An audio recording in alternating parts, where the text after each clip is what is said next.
Before you say I do, let me tell you about things you must discover, not ask. Very importantly. So please pause. Not because you are not in love, but because love is not enough to sustain what you're about to enter.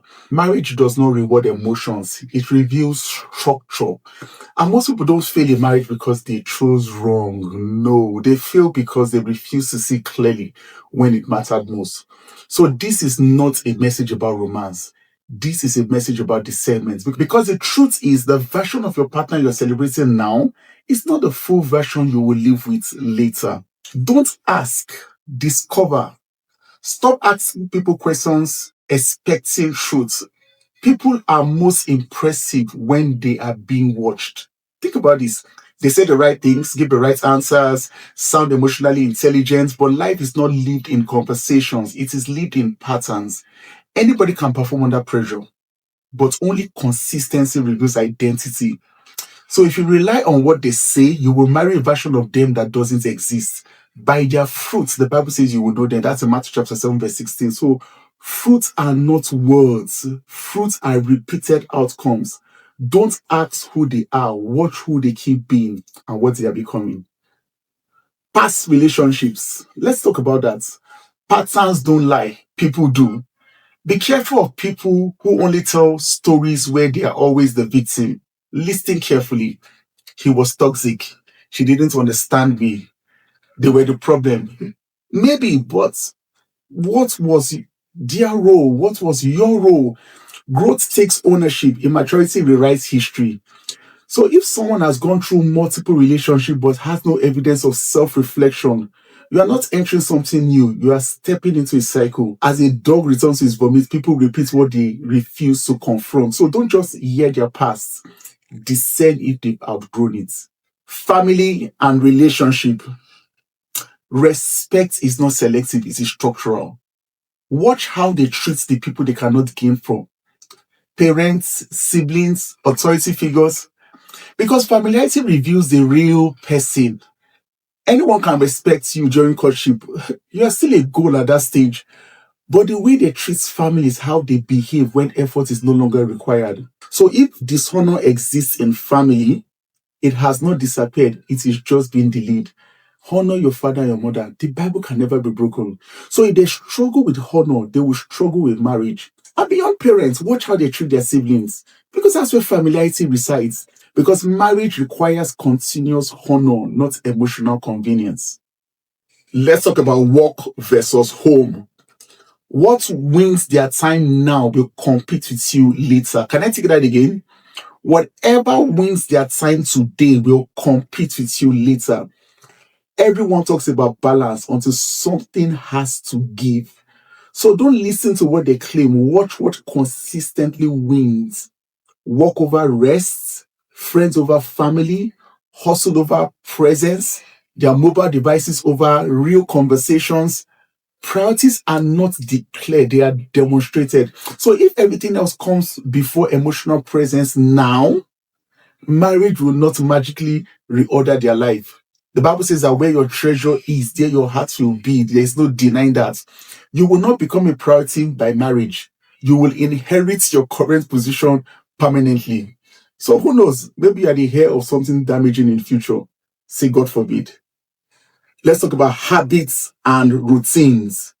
Their daily life is their future speaking. Forget their vision, forget their plans, forget their one day. Look at today. Do they wake with structure or chaos? Do they follow through or delay? Do they build or just talk? The future is not created by intention, it is created by repetition. He who is faithful in little things will be entrusted with much. If they cannot manage small disciplines, they cannot sustain big responsibilities. Marriage amplifies habits, it does not correct them. So if you ignore those patterns today, you will live inside those same patterns in the future. Watch, don't ask. Submission and humility. Let's talk about that very quickly. Can they yield or must they always be right? This one is very dangerous because pride is quiet at the beginning but loud in commitment. Watch closely. Can they be corrected without shutting down? Can they admit fault without defending? Can they yield to truth even when it bruises their ego? Marriage is not two people proving points. It is two people submitting to truth. See, the Bible says submitting yourselves one to another. So you see that whole concept of a woman should submit to a man it is the head of the family. The same Bible says both of them should submit. Because marriage is the place where great submission happens. You would offend each other. So if they cannot submit to truth now, they will resist you later. And nothing kills peace faster than two people who both refuses to yield. So someone tells me that I offended him, he slapped me. I offended that she pushed me. My dear, one day, one of the two of you will kill each other. Take that lesson today.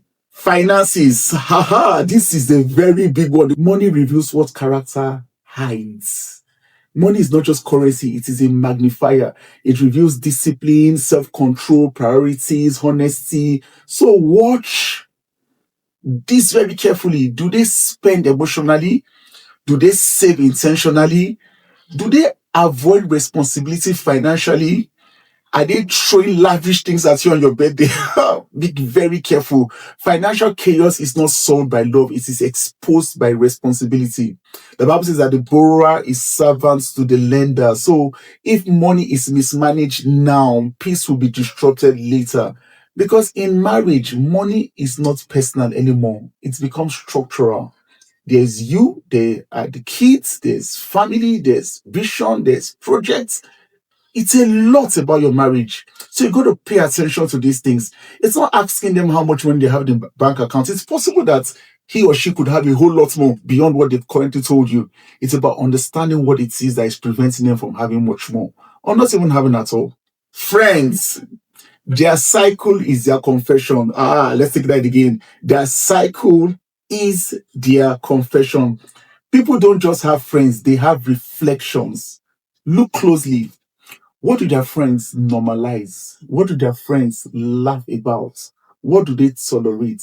I mean, you're asking the guy, what are your values? What do you like? Look at the friends. His friends, her friends are the values that they have accepted. Nobody consistently stays where they don't belong. Evil communication corrupts good manners. You're not bigger than the Bible. You don't attract your wishes, you attract your level. If their cycle is compromised, it means there are parts of them you have not yet seen. Someone said to me, I don't know why I don't attract good people. I said, because deep inside you are not good. You would only attract your kind. So watch your partner's friends. They tell a lot. Church and spiritual covering. What fits them will shape your future. This is deeper than attendance. It is about doctrine, conviction, spiritual authority, because beliefs don't stay personal. They become culture. What they sit under, who they sit under will eventually sit in your home. I have a young lady who always says, you want to marry me and you're listening to all kinds of people. You're becoming those people. And I love that she has that kind of value system because she understands how these things plays out. Jesus told the disciples, he says, beware of the leaven of the Pharisees, because a little leaven leavens the whole lump. Just a little, his own word, one wrong thing that they've heard can build the foundation. So if their belief system is weak, your home will eventually reflect it, especially in how your children are raised. Health and genotype. Love does not cancel consequences. Some things are uncomfortable to discuss, but wisdom does not avoid reality. Health history, genotype. Ignorance here is not love, it is risk. The prudent sees danger and hides himself. Mature love prepares, immature love avoids. And what you refuse to confront today, you will be forced to manage it later. Finally, let me tell you guys, you didn't miss the signs, you explained them away. Let's be honest, most people didn't marry wrong, they ignored right. You saw the attitude, you noticed the pattern, you felt the inconsistency, but you called it love and kept moving. Red flags don't disappear, they mature. Marriage reveals, it does not repair. Marriage will not fix them, it will expose them. It will expose their discipline, their mindset, their values, their true capacity. Be not deceived. Evil communication corrupts good manners. What you ignore today, you would answer for it later. So before you say I do, see clearly, choose wisely, and don't let emotions blind you to patterns God is trying to show you today. Until we meet again, God bless you. I remain Peach House.